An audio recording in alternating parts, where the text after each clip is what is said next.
प्रमोद जी बोला। मुख्यमंत्री जी, आज की अफरा तफरी में गुरु नानक देव जी की शिक्षाएं कितनी प्रासंगिक है हमारे लिए? देखिए, संतों की जो शिक्षा है वो सार्वभौमिक यानी एक प्रकार से जनक और सार्वकालिक होती है।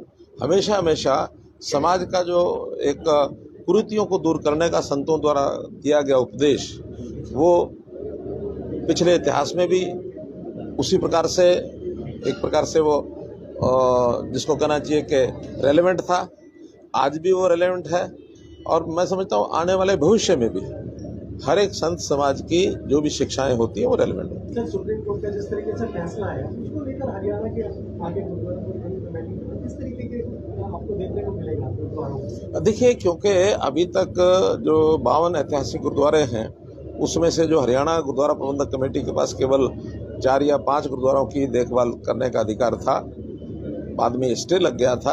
अब चूँकि हरियाणा का एक्ट सुप्रीम कोर्ट ने उसको मान्यता दे दी है, अब उस एक्ट के अनुसार सभी जो ऐतिहासिक गुरुद्वारे हरियाणा के हैं सभी उस कमेटी की देखरेख में होंगी।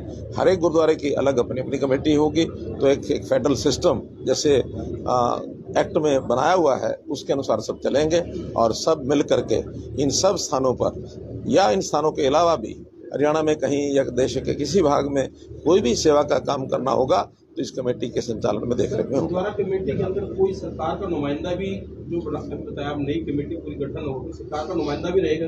ऐसा उसमें एक कमीशन बनेगा, एक अथॉरिटी बनेगी, वो सरकार उस एक्ट के आधार पर बनाएगी। बाद में फिर गुरुद्वारा प्रबंधक जो हरियाणा स्थित गुरुद्वारा प्रबंधक कमेटी, उसका चुनाव विधिवत होंगे, और चुनाव के बाद ये सारे विषय आएंगे। नया प्रावधान को जोड़ना भी होगा तो उस कमेटी के साथ बातचीत करके तब जोड़ा जाएगा। सर, योगी की तर्ज पे हरियाणा के अंदर भी बुलडोजर चलने शुरू हुए, उस पर क्या कहना है?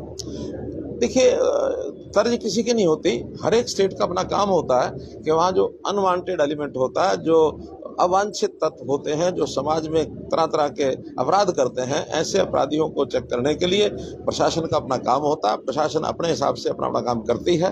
पिछले दिनों से ऐसे सब लोगों को पर शिकंजा कसने के लिए हमारा प्रशासन जो कार्रवाई कर रहा है, मुझे लगता है इसका एक मैसेज गया है। उस मैसेज में जो दोषी वृत्ति के लोग हैं, अपराध करने वाले अपराधी हैं, उनको भी मैसेज है, और आम समाज जो अपने आप को उन अपराधों से यानी बचाव रखना चाहते हैं, उनको भी एक मैसेज है कि उनकी तरफ कोई आवाज टेढ़ी आंख से देखेगा नहीं। बारिश को लेकर किस तरीके का नुकसान हुआ है किसानों की फसलों को लेकर, और काफी ये भी देखने में मिला है कि किसान लोग जो है सड़कों पर बैठे जान, उसको लेकर सर आपका क्या है? देखिए, वो हमने स्पष्ट कर दिया है, कल भी किया है कि जो ये अब नुकसान हो रहा है बरसात, ये बड़ा दुर्भाग्यपूर्ण है। इसके लिए स्पेशल गिरदावरी के आदेश कर दिए गए हैं। जहाँ जहाँ फसलों का नुकसान, खड़ी फसलों का नुकसान हुआ है, स्पेशल गिरदावरी में उसका जो भी सरकारी जो भी नियम कायदे कानून है उसके हिसाब से उनको कंपनसेट किया जाएगा। और जहाँ तक खरीद का विषय है, अब 1 अक्टूबर से जो FCI की खरीद है, प्रोक्योरमेंट होगी, वो खुलेगी, क्योंकि FCI ने करनी होती है। उसमें भी विशेष कारण रहता है कि मॉइस्चर वाला जो धान है वो ना खरीदना पड़े।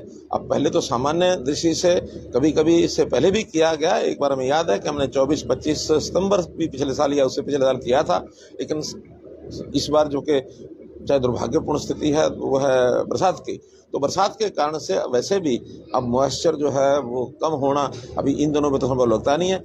1 अक्टूबर से जो भी पैरामीटर्स हैं खरीद के, उसको पूरा करते हुए जो धान आएगा, जो भी फसल आएगी, उन सब की प्रोक्योरमेंट विधिवत हो जाएगी। अंतिम बाबरपुर का नाम नानकपुर का प्रस्ताव रखा जा रहा है, उस पर क्या कहना है?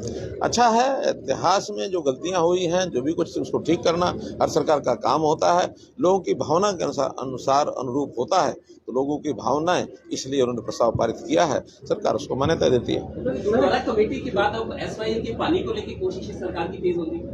नहीं, उसका इससे कोई संबंध नहीं है। सुप्रीम कोर्ट के दोनों फैसले, मैं कहता हूँ वो अलग फैसला है, ये अलग फैसला है। इसलिए वो तो सुप्रीम कोर्ट ने एक SYL का उस फैसले के क्रियान्वयन के लिए एक अलग से एक आदेश पारित करना है। वो आदेश पारित करते ही उसके ऊपर आगे काम कार्रवाई शुरू हो जाएगी।